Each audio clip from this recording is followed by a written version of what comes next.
Hello YouTube. Sorry it's been such a long time since my last update on the Sears. Just been really busy and haven't had a lot of time to work on it. Just been doing little things here and there. But figure I owed you guys an update video. It's been so long. You can see I've got the engine mounted. It's the same 10 horse diesel Yanmar clone like Fearless Front and other people on YouTube have on their tractors and other various things. Only difference is I took the gas tank off and the flywheel cover here and painted them black with black engine paint. I just couldn't deal with the bright red. Just doesn't go with the theme of the tractor. Mounting the engine, what I did was get some light here. What I did was, if you can see, I lined up the actual block of the motor here with the frame as much as I could. I've got this plate right here on my frame, and because of that I sort of had to trim the back two mounting bolts. You can see I used like grade 8 machine bolts here. And what I did, say if this was the head of the bolt, I sort of cut it here, did like a slice like that, and then it butted up exactly flat on the inside of this plate underneath. And I really can't get under there very well to show you, otherwise I would. But yeah, so those worked fine, and then this mounted up almost exactly flush with the frame up here. And of course I had to drill all 4 new holes. Make sure you use cutting fluid or you'll just burn up a bunch of drill bits. That is really thick metal there. And then I lined up the pulleys, of course. The one pulley, or the pulley here from Tractor Supply, I had previously welded the hub in it, which you guys know. And what I did to take up the rest of the shaft is I bought one more hub, the exact same thing, and it actually took up exactly the right amount of room and took up all the extra room on the shaft. And so I took in a bolt, so you've got all the holes here, various spots where you can put belt guides for the pulleys. So I just took a bolt in with me, and that way I can measure the threads, and got 2 long carriage bolts, one here and one here, and then of course Loctited those in that just fit over the pulley there, and that way they act like belt guides, keeping the belt on, which worked out really well. The clutch itself, I'm not quite done with. I've got one more thing I need to do after, you guys don't know this, I actually went out, we were in Maine on a family trip. I actually went out and visited with Fearless Front. He's really awesome. If you guys are ever out that way, holler at him. I'm sure he'd be glad to have you come out. And I got to check out his tractors and looked at his track he's got in the back there and stuff. It was pretty awesome. So, but anyway, when I was out, I'm dropping stuff. Oh, when I was out at his house, I noticed on his clutch assembly that the belt guide here, the main one on the clutch, what do you call this, the clutch frame or clutch bracket, whatever, had been altered and was taller. And because it used to just go right across like that. And I asked him why this was, and he says, well, when I push the clutch down with the factory bracket, before you had the clutch all the way engaged, it would because this pulley is so much bigger, it would re-engage the belt, and so you really couldn't use the clutch at all. So I used a couple pieces of angle iron and cut off the old bracket and put this new taller one on, which gives me the full clutch travel that I need. But with it like this, it is possible for the belt to sort of come off. So he also had a piece of metal that came over like this and then went over the belt like that, and just barely did contact it right here and kept the belt from coming off when it's in the engaged position here. So you actually have 2 belt guides working completely separate of each other. So I've still got to put on one right there. I've got a few ideas on the best way to do it. I'll have to change my spring out. I haven't done that yet. I did run the battery cables for the engine. I've got them coming through the firewall here, and I sort of put a piece of foam insulation there so they don't rub on the metal. You can see I haven't put the battery in yet since I've got that welding left to do on the clutch assembly. I did run the the key switch, sort of ran it around the steering shaft there some, since it was very long, and ran it through the dash. I do still probably put some, I don't know, 3M adhesive or super glue on the back of it just to hold it completely still, because it still wants to turn some. Now I don't want to torque it down real tight because that dash is so old and brittle. It's the plastic kind, not the fiberglass ones they used a little bit before that. For my hood pin, I actually used a piece. This is actually a little piece off the factory muffler that came on the engine, which obviously I can't use. So I welded that to the firewall here, and then welded a pin like you'd use, I don't know, for various applications. Got the various holes. And then when the hood goes down, it can only go down as far as that pin, and then you put this on top, which means that the hood can only stay right in that little section, and that way it won't move at all. And my point in doing this is this dash piece, like I said here, is so old and brittle. I really want no contact with the hood and that thing, because I know it'd just be a small amount of time before it cracked and destroyed the thing. So the sides of the hood stay sort of stuck out on the original hood locks because it sits up a little higher now than it did for the diesel motor. So that keeps those sides out, and this keeps the top up just enough to where it doesn't actually touch the dash, but it does look good. Actually, I really can't show you the hood right now because I'm in the process of putting the last coats of paint on it. After doing the hood pin hole, I had to repaint it, and then you can see I also cut out the side here for the air box. And right there on the side where I've got that cut out, I've got more of this liner material, which was actually from the original seat that was on the tractor, and I've got some parts cut to go right around that. That way it's not sharp, and it actually looks pretty good. I've spent a lot of time fixing the original hood here. You can see that put in a lot of work and really have changed it a lot. I'm still using the factory, if you can see in here, the factory hood support strap or cable, but it's hooked to a different spot inside the hood, and I'll show you where I've got it hooked on the engine now. If you remember, mine was broke across the bottom, and someone had did a half-assed job of fixing it before.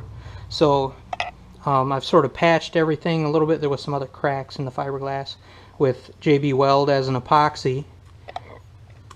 And then I also put a piece of angle iron across the bottom here, which I bolted or welded to 2 pieces of angle iron, one on each side, that was bolted and JB welded to the bottom of the fiberglass. And then I cleaned up that corner there.